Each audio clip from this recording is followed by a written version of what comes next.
Well, hello everybody. Welcome to our paper presentation. We're going to be giving you a quick summary of the paper in this video.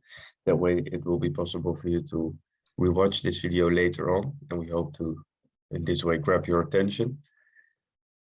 I will first give you a quick outline of the summary that we will give you.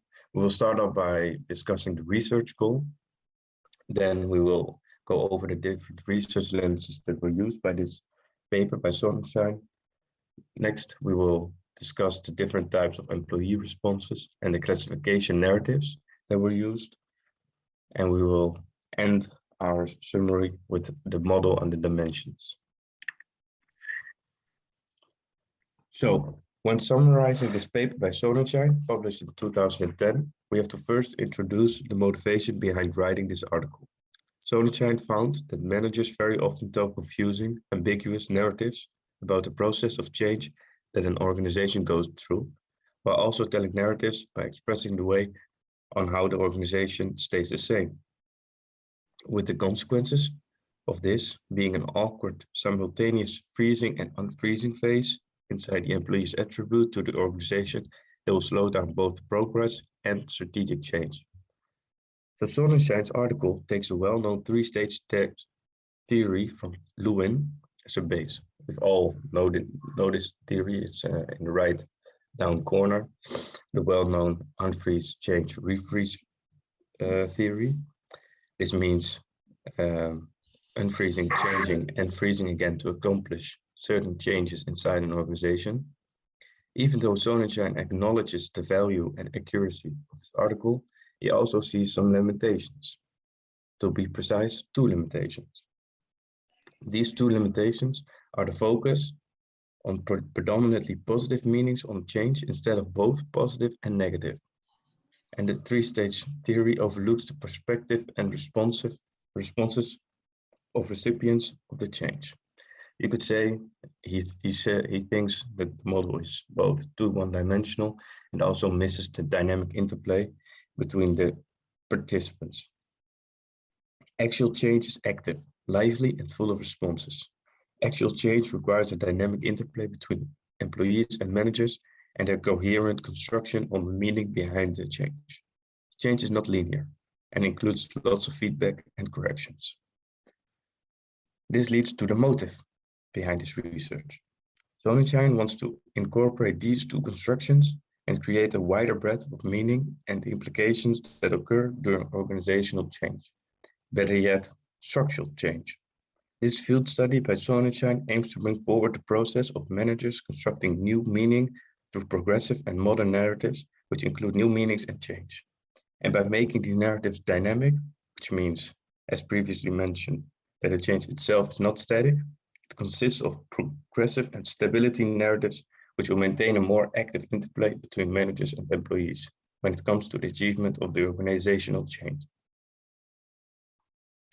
So, when it comes to Sonenshein's article, the research consists of two different lenses. As you can see right here on the slide, I will go over both of these lenses extensively. First, on the left, we have a sense-making lens, which is also called a narrative lens. A sense-making lens focuses on the meaning behind events. It captures how organization members understand events in relationship to other events over time and in specific context. The sense-making lens consists quite literally of making sense of certain events that occur inside an organization, and therefore also events that are correlated with change. It basically means that employees try to find out reasons why and reasons what is behind the change and why it occurs. This sense-making lens can both occur on an individual, but also on a collective level. However, to make it a little bit more simple, the focus in this study was on the basis of individual narratives. This sense-making lens is in short the process of thinking in order to construct an interpretation of the reality of an event. This lens is crucial for managers because it controls the way that employees view the change and dictates their attitudes towards the change. Therefore, it is crucial for managers to manage the sense-making lens of their employees and perhaps alter it to fit the organizational structure. This brings us to our second lens, sense giving. As I just said, it's crucial for managers to manage the sense-making lens of their employees and perhaps alter it to fit the organizational structure. We are talking about the sense-giving lens.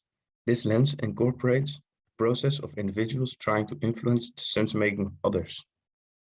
By augmenting the sense-making lens of others, one has the ability to alter someone's attitude towards something. In this case, the organizational change that we are discussing.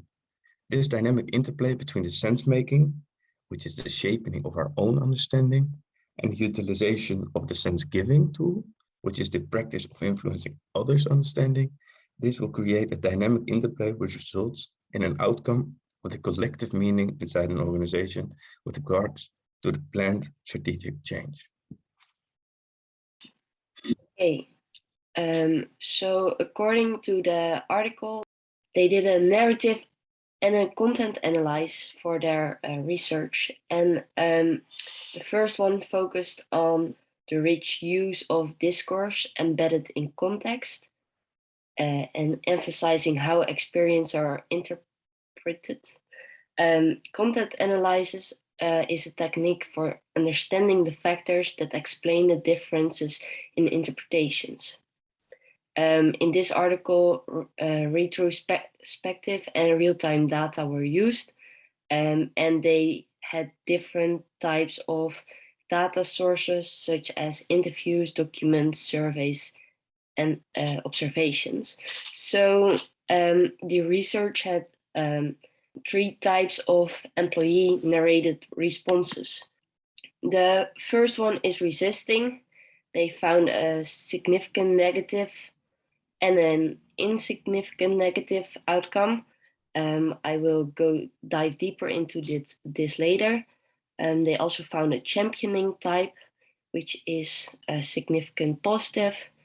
And last but not least, an accepting one. And this one is insignificant positive and significant positive. So first we go to the resisting response. So the first one was constructed as a significant negative. These employees saw the difference at the change as a big transformation. They wanted to stay in their comfortable status quo environment, and they saw the change as threatening their job security and saw it as a loss of identity. On the other hand, there also is an insignificant negative resisting a response, and they thought that the change was not ambitious enough, and that's why they resisted against it. Moreover, there was a championing response. This one was a significant positive. They wanted to do everything to make the change a success. They promoted it among others, and they really saw it as a beneficial transformation for the company as well as for themselves. And last but not least, the accepting response. They had an insignificant positive reaction, and this one said that the jobs remained almost the same and that the adjustment is not too hard for them to adjust to. And on the other hand, a significant positive reaction, and they said like, we can adjust to the change, so it's not that hard for us. Moreover, they found classification narratives. They can be classified into 3 types, the progressive one, the regressive one, and the stability. The progressive one links experiences or events in a way that moves towards the good evaluative dimension. So this means that managers tell a story about how an organization will improve by adopting a new direction. Then the regressive one, this one links experiences in a way that moves towards the bad evaluative dimension. It's actually resistant to change. So employees construct a change that's leading to a significant worse organization because they think they will lose something they value. Regressive and progressive narratives Both construct change as leading to significantly new organization. And then the last one, stability, links experiences in a way that keeps the evaluative dimension the same. This means that employees or managers tell narratives about how their organization is not undergoing major changes, and about how the status quo is being preserved. They can be means of reducing uncertainty by constructing a meaning that's familiar. So from these analyses, Sonenshein created this model, which I will explain to you now. So on the left side, you can see the managers change meanings. So they have the transformational meanings, which form into a progressive narrative, which basically means that they communicate the change as something that is big and wide in scope, and that it is important and a lot is going to happen. Then they also have preservational meanings. So that is the stability narrative, and that actually says that not that much is going to change. And then between those two, you have strategic ambiguity, but I will explain that in more detail in the next slide.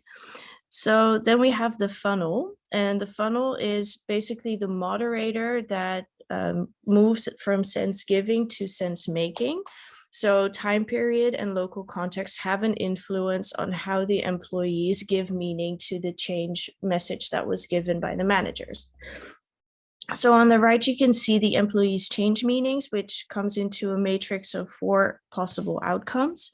So we have the supportive meanings, both for the stability narrative and the progressive narrative, and we have the subversive meanings for the stability narrative and the progressive narrative. Now, from each of these matrix points, different outcomes arise. So we have the change accepting, the change resisting, and the change championing.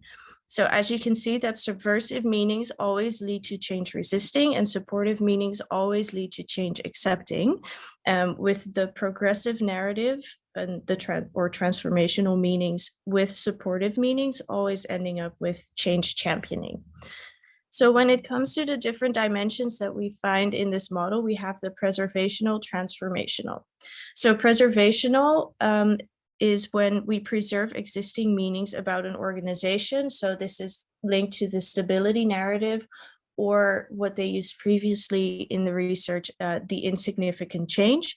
This basically means that the organization is going to stay mostly the same, and the change is not that big or important. Now, the transformational meanings means that it's creating new organizational meanings. So this means that the change is either significant and it's big, and could also be linked to the progressive narrative.